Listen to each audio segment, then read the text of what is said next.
मगध के राजा जय सिंह अपनी प्रजा में काफी ज्यादा प्रसिद्ध थे। वे कभी भी अकेले नहीं रहते।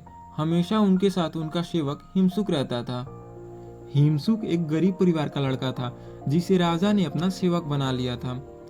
राजा हिमसुक पे काफी ज्यादा भरोसा करते थे। एक दिन राजा ने हिमसुक से कहा, अरे हिमसुक, गांव के किसानों ने शिकायत की है कि उनके खेतों तक पानी नहीं पहुंच पा रहा है। तुम जाओ और उनकी समस्या का समाधान करो। जी महाराज, जैसी आपकी आज्ञा। फिर हिमसुक वहां से चल देता है। किसानों की समस्या का समाधान करने के बाद हिमसुक जंगल की तरफ घूमने चल देता है। तभी अचानक से हिमसुक की नजर एक किसान पे पड़ती है जो जंगल में घास काट रहा होता है। जब वह नजदीक जाकर देखता है तो वे उसके पिता थे। पिता को देखते ही हिमसुक पैर छूकर प्रणाम करता है। अरे पिताजी, आप कैसे हैं और माँ की तबीयत कैसी है? अरे क्या बताऊं बेटा, मैं तो ठीक हूँ, लेकिन तुम्हारी माँ सिर्फ तुम्हें ही याद करती रहती है। अगर तुम कुछ दिनों के लिए घर आ जाते तो वो काफी ज्यादा खुश हो जाती। ठीक है पिताजी, मैं वापस जाकर महाराज से अनुमति लेकर कुछ दिनों के लिए घर वापस आ जाऊंगा। इतना बोलते ही हिमसुक राज दरबार की तरफ वापस चल देता है। हिमसुक के जाने के बाद उसके पिता काफी ज्यादा उदास हो जाते हैं। राज दरबार में पहुंचकर हिमसुक राजा से बोलता है, महाराज, जब मैं किसानों की समस्या का समाधान करने के लिए गांव गया था तो वहां मेरी मुलाकात मेरे पिताजी से हुई। उन्होंने बताया कि मेरी माँ मुझे काफी ज्यादा याद करती है।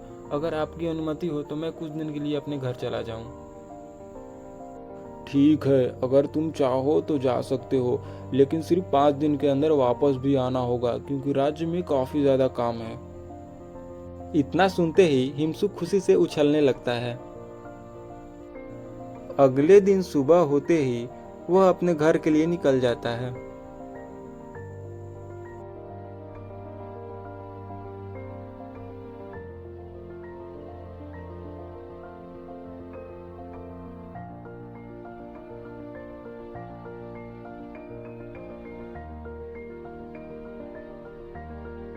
घर पहुंचते ही हिमसुक काफी ज्यादा खुश हो जाता है और अपनी माँ के पास जाकर बैठ जाता है। अरे माँ, अब तुम्हारी तबीयत कैसी है? तबीयत तो ठीक ही है बेटा, लेकिन तुम्हारे जाने के बाद अब घर सूना सूना लगता है। बस कुछ दिन की बात है माँ, मैं अगली बार महाराज से बात कर तुम्हें और पिताजी को अपने पास ही बुला लूंगा। फिर प्रतिदिन हिमसुक अपने माता और पिता के साथ खेतों में काम करने जाया करता। धीरे धीरे 5 दिन बीत जाते हैं। अरे माँ, आज मुझे वापस जाना होगा क्योंकि आज 5 दिन पूरे हो गए हैं। ऐसे कैसे? कितने दिनों बाद आए हो और तुरंत चले जाओगे? कम से कम और 2-4 दिन रुक जाओ। लेकिन माँ, अगर मैं समय से नहीं पहुंचा तो महाराज जी गुस्सा हो जाएंगे। अरे बेटा, मैं तो भूल ही गई थी। यहाँ जंगल के पास वाले गुफा में एक ऐसा फल मिलता है जिसे जो भी खाता है वह अमर हो जाता है। वह फल तुम लेते जाओ और महाराज को हमारी तरफ से भेंट कहना। फिर हिमसुक के पापा एक झोला लेकर जंगल की तरफ चल देते हैं।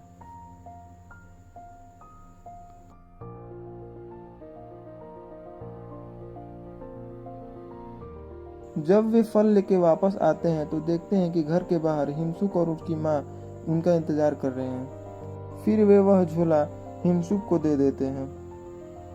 हिमसुक को वापस जाते समय रास्ते में ही रात हो जाती है। वह वहीं पर आराम करने की सोचता है। फिर हिमसुक वहीं एक पेड़ के नीचे सो जाता है। आधी रात में एक सांप आता है और उस फल को जूठा कर देता है, जिससे वह फल जहरीला हो जाता है। अगले दिन दरबार में पहुंचकर हिमसुक राजा से बोलता है, अरे महाराज, इसमें एक जादुई फल है। इसे जो कोई भी खाता है वह अमर हो जाता है। इसे मेरी माँ ने आपके लिए भेंट दिया है। अरे यह तो बहुत अच्छी बात है, लाओ मैं अभी इसे खा जाता हूँ। तभी उनका मंत्री बोलता है, अरे महाराज, ऐसे कैसे आप इस फल को खा सकते हैं? हो सकता है इस हिमसुक ने इसमें कुछ मिलाया हो जिसे खाकर आपको कुछ हो जाए। पहले इस फल को किसी जानवर को खिलाकर देखना चाहिए।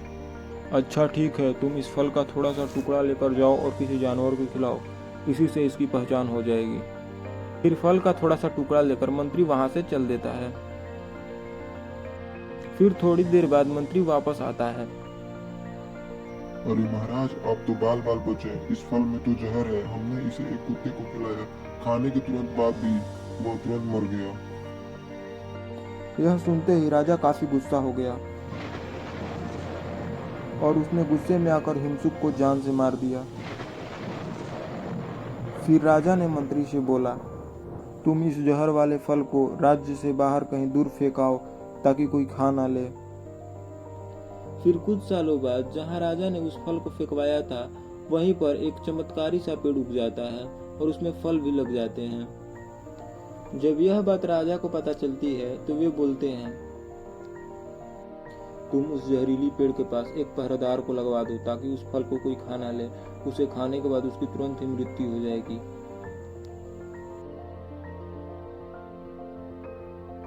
उसी गांव में एक गरीब बूढ़ा व्यक्ति रहता था जिसके घर में कोई नहीं था। वह अकेले ही रहता था।